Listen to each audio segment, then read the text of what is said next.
Okay, here we go. I'm starting my podcast with a Zoom call to my mentor. Hi. Hey, I already pushed record. Hey, that's pretty awesome. So you are part of the episode now. No, Hey, seriously. how's it going? How are you feeling about it? I'm feeling a little nervous. I've been trying to practice and nothing's coming out well, like you said. I feel like it's Good. gonna suck, but I'm getting through it. I'm gonna get through it. Session's all about. It's just getting comfortable. Even if you get nothing, you did a great job. That's what this session is. It's a throwaway session. Okay. Actually, that takes a lot of the pressure off. And last thing, all the podcasts that you've seen before, we're not trying to replicate them. So do not think about like, well, when I saw this podcast, I really liked the person was sitting like this. And so that's what I'm going to do because I want to replicate that exact same podcast. That'll come. We'll get that. But right now, we just want to get you comfy. Okay. Good. Can't Got it. wait. Thank you. Send some stuff. Let's check it out. Okay. Thanks, David. Bye. Okay. Do not disturb. Taking off the watch, making sure that definitely doesn't go off. Okay. Can't even take a full breath right now. Oh, there we go. Shake it off. Shake it off. Shake it off. Shake it off. Why so serious? Why so serious? Why so serious? Okay. Here we go. In 3, 2, 1, action.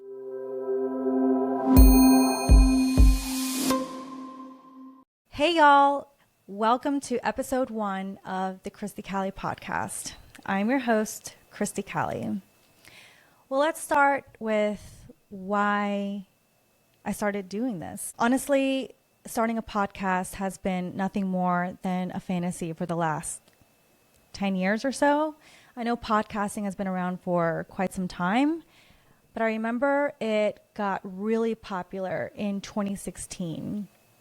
I was 26 years old. I think I was maybe 3 years into my jewelry business. I had just started my brand like 5 months out of college. I got married way too young to someone too much older than me. And I was at that age where I thought I was on top of the world. I thought I knew everything. As I look back on that 26-year-old, I'm like, gosh, she had no idea the turmoil that she was in, that she was about to experience. And I feel so much love for her. I am so glad that I didn't start a podcast back then as much as I wanted to, because I probably would have given you really bad advice.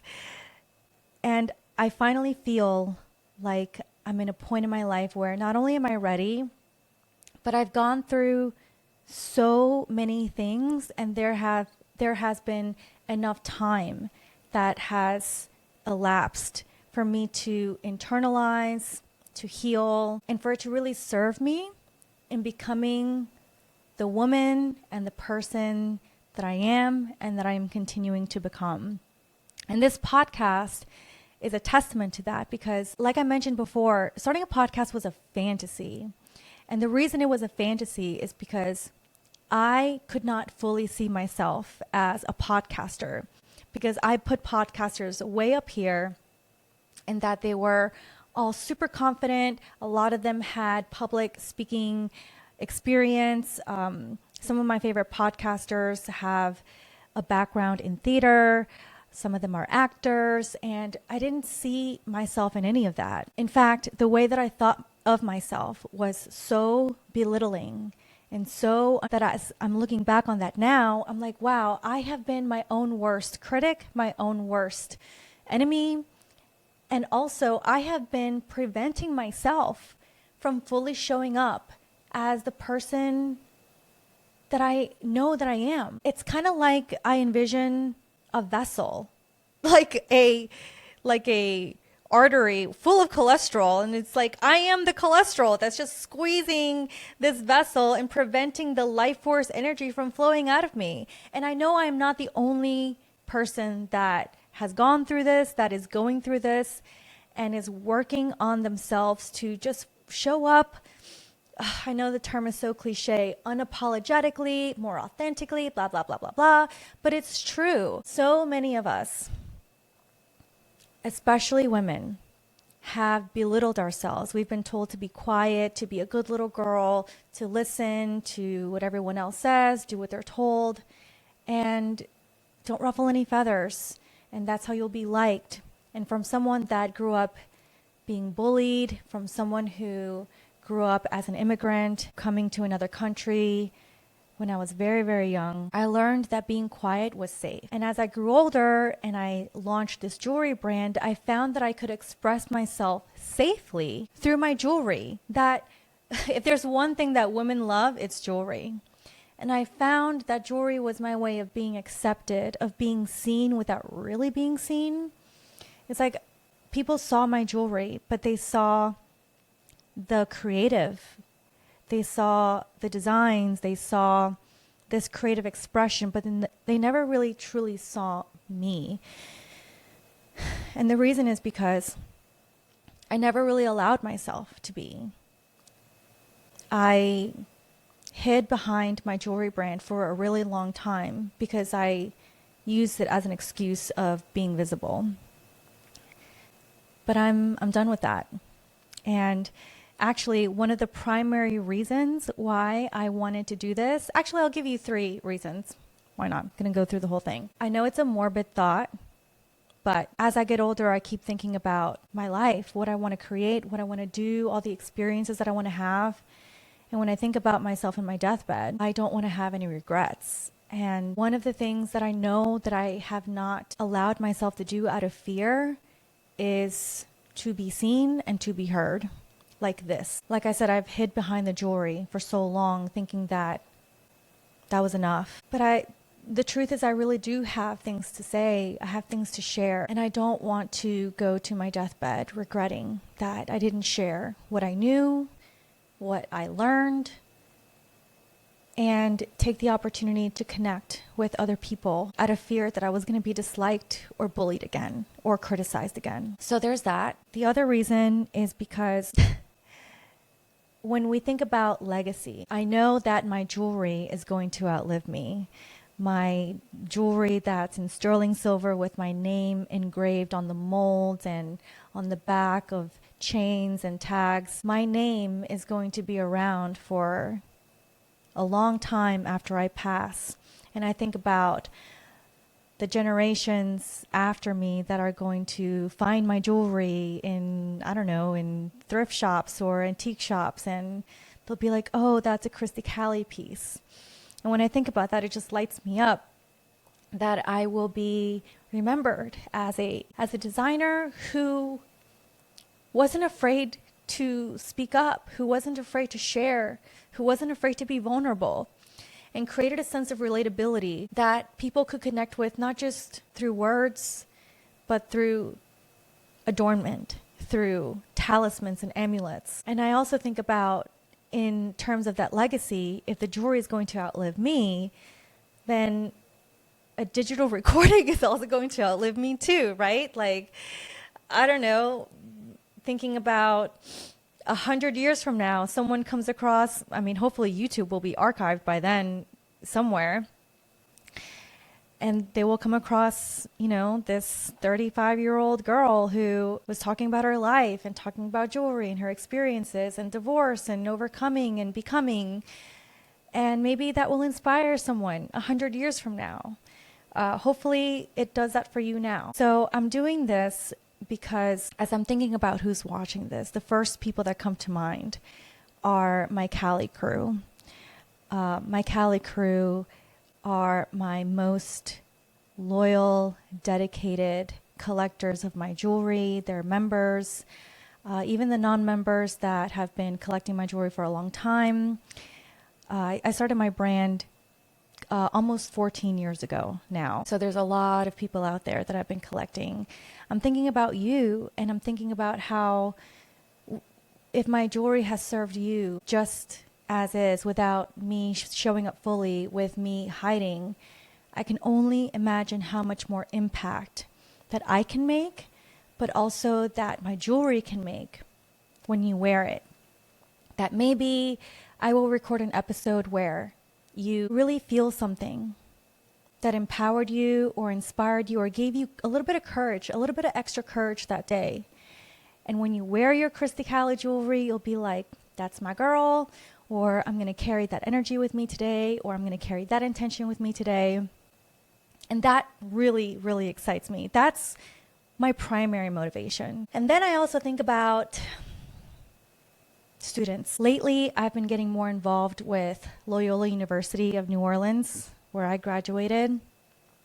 I've been getting invitations to speak more with the students there in the College of Business. And I went there a couple of weeks ago. Really great story.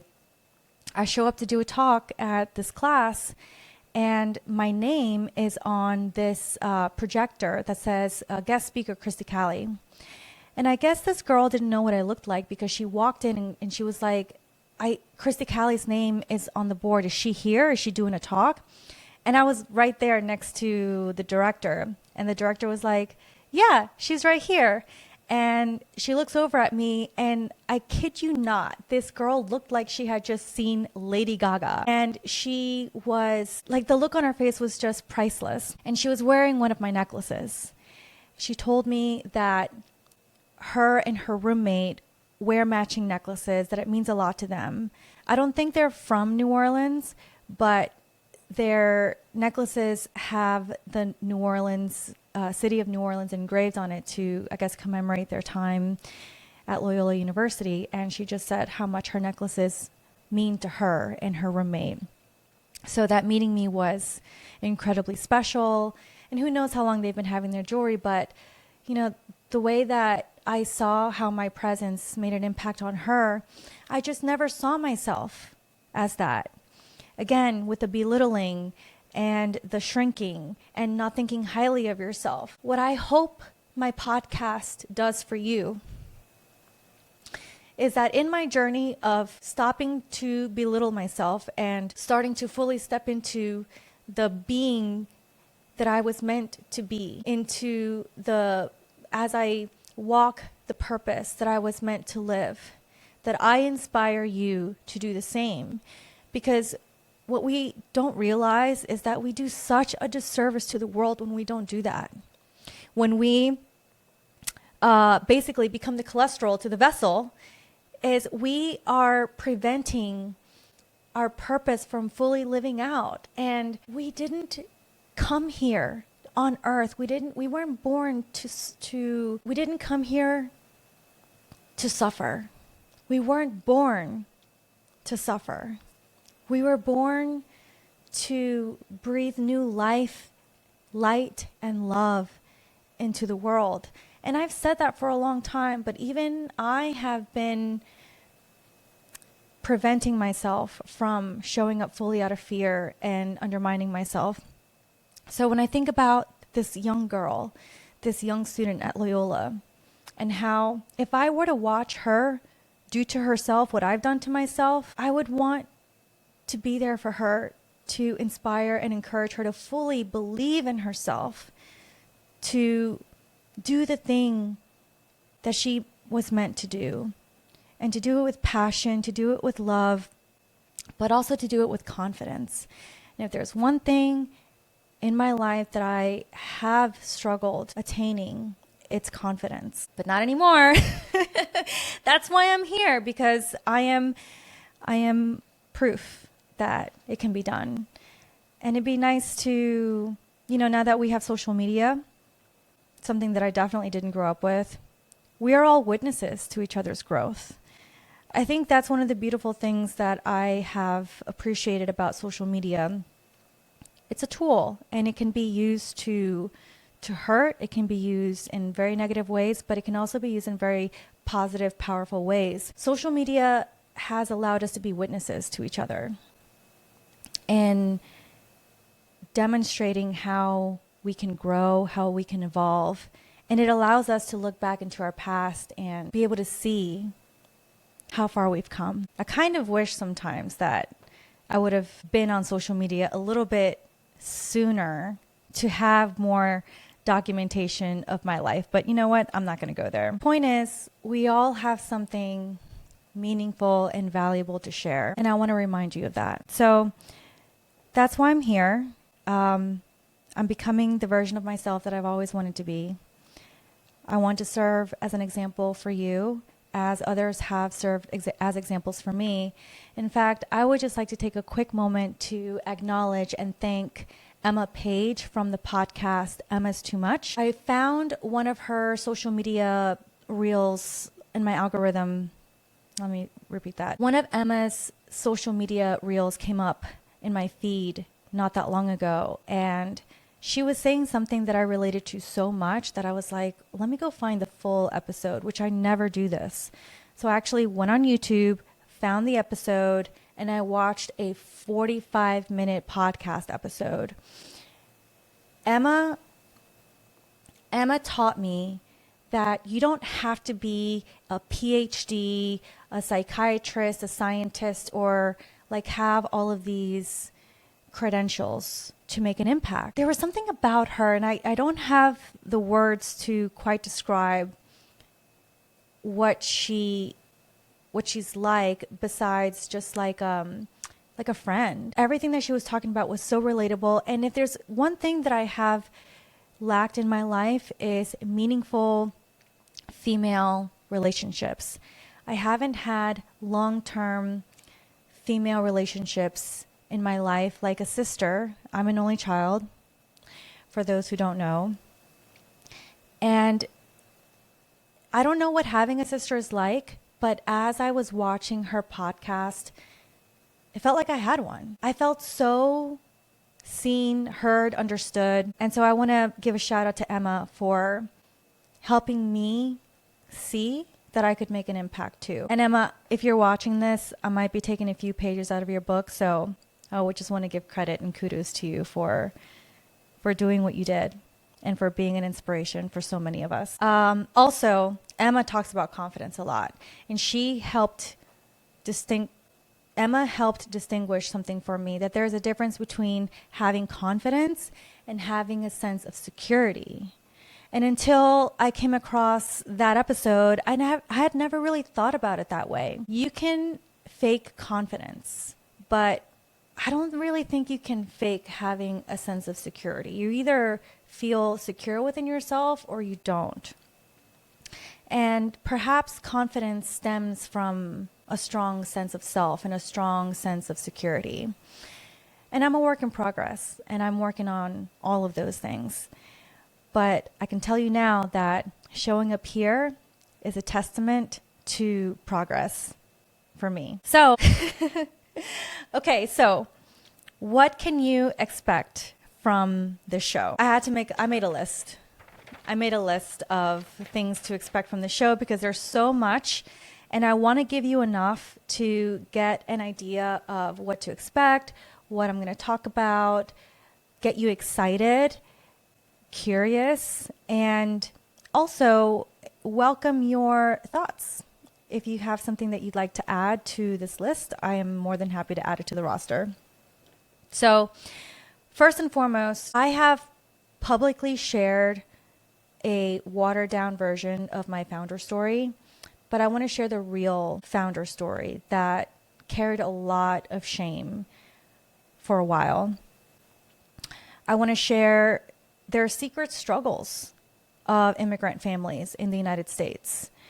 So this is kind of strange. I asked ChatGPT, am I considered a first or second generation immigrant?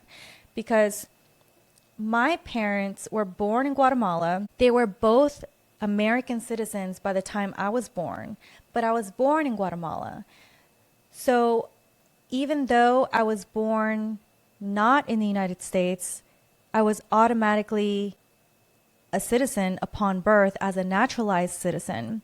And I was raised between Guatemala and New Orleans. Like, I think my family went back and forth because my family had businesses both in Guatemala and in New Orleans for like the first decade and a half of my life. So I asked ChatGPT, what am I considered? And it said, technically, I am considered a 1.5 generation immigrant. And I was like, what the fuck is that? So What is a 1.5 generation immigrant? ChatGPT's response. Based on what you've described, you were born in Guatemala but became a U.S. citizen through your parents. That makes you a naturalized citizen. But the generational label depends on how the term is being used, and it's actually a little contested. The most commonly used definition is first generation equals born outside of the United States and immigrated here. That's me. Second generation means born in the U.S. to immigrant parents. So by that standard, I am first generation. But there's also a third term that might actually fit you most precisely. It's called being a 1.5 generation. This refers to people who are born outside of the U.S. but came here as children, raised between two countries, two cultures, two identities, neither fully immigrant nor fully American raised. It was coined specifically for that in-between experience. And given that you were raised between New Orleans and Guatemala, it might be the most accurate and most interesting way to name it on a podcast. So there you go. Had no idea that existed. Anyway, I want to talk about that. I want to talk about how I overcame depression and suicidal tendencies. I started getting bullied in elementary school around the age of, I don't know how old you are in like second grade, but second, third grade, not good. And then it just went downhill from there. That lasted until my mid 20s. I'd like to talk about how when I was 23 years old, I married someone who was 19 years older than me. And I want to share about what I learned in that marriage, not only about myself, but also about marriage, relationships, what it means to me now. And I also want to share how divorce was one of the greatest gifts that obviously didn't feel like a gift while it was happening, but it was a liberation for sure. And again, I'm sharing all of these things because I don't want to make this podcast about me. I want it to be about you and for you. Just like Emma's podcast was for me. She shared so much about her life, her experiences, her breakups. She shared so much about herself that I felt so seen. And I really hope that I can do the same for you in sharing all of this, because this is not easy putting all this out there. Okay, here we go. Can't believe I'm saying this. I want to talk about what I learned from open relationships, ethical non-monogamy, and friends with benefits. I want to talk about how I forgave my family as an only child after 7 years of estrangement, how we now have the best relationship we've ever had. We have the relationship I never thought we would have, and how forgiving my parents. You know, I thought I was empathetic and compassionate already, but when you learn to accept your parents for who they are, accept their pet peeves, the annoyances, all the things, it just reminds you of what's really most important in life. And I'd love to share my journey about that with you. This one is a little tough. I would like to get my mother's permission to talk about this, and I hope she does. But my mother's mother, tragically died when my mom was like 2 or 3 years old. And the truth about how she passed was not shared with my mom. It was a family secret until my mom was like in her mid-30s. And that greatly impacted how she raised me, the relationship that we had, and just how she showed up for me as a mom. That story also greatly helped me in forgiving her, because my mom has gone through so much. My mom has gone through more than any person that I know. And the fact that she is who she is, the massive loving heart that she has, is fucking impressive. And any person would be really fucked up, but not her. She is probably one of the most resilient, strong. She is the most resilient, strong woman that I know. And I am so grateful to call her mom. So Mom, if you're listening, you're probably listening. It would be an honor to share your story with the world. Because I remember when you came to me not that long ago after watching the documentary. I know you know the one that I'm referring to, that it had a really big impact on you. And I know there are people that would greatly benefit from hearing your story. I want to talk about normalizing friendship breakups and prioritizing protecting your inner peace. Emma Page also talks about this in her podcast. She has shared some interesting stories about her friendship breakups, and I would like to talk about that too, because I think, especially women, we don't realize that there are people, especially like girl-girl friendships, that there can be a misalignment that's right in front of your face, but you don't know how to identify those flags. I'd like to share the flags that I missed because I didn't know better. And now that I recognize them, I can spot them a mile away. And that's important because after my divorce, I moved back to New Orleans after living in Phoenix, Arizona, after living in Las Vegas, and I had to, start over and make new friendships. When I came back to New Orleans, I found myself back in my hometown and having to kind of start over again. And trying to start over in your hometown after leaving, after divorce, and kind of being known in your community is very weird and it's uncomfortable. And you don't know who to trust. You don't know who to confide in, or it's just scary and nervous to open yourself up to people because you don't know how much people know about you and if they have the right intentions. So I'd like to share about my journey in starting over in my mid-30s, how I have learned to attract new high vibe friends. I actually have a strategy around this. I learned how to be okay with being alone and how there is a real difference between solitude and loneliness. As an only child, and for all the only children out there, I know you know the difference. But not everyone does. And even as only children who have mastered solitude, there's also a fine line between the two. And so I'd like to share how I navigated through that area and through that experience.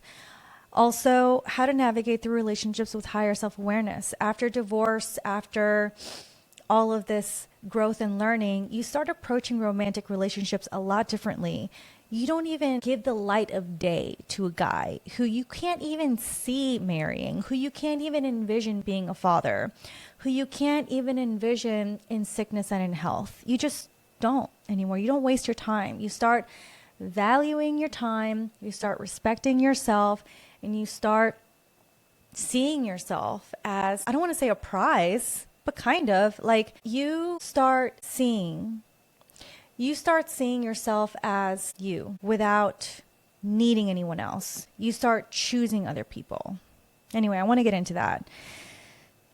I'd love to share about what it's like to be a hyper independent woman and what that looks like in relationships. There are so many of us female entrepreneurs, founders, directors. We are so independent, driven, motivated. And I think it's time that we reflect on how we want to show up in romantic relationships and what it should look like.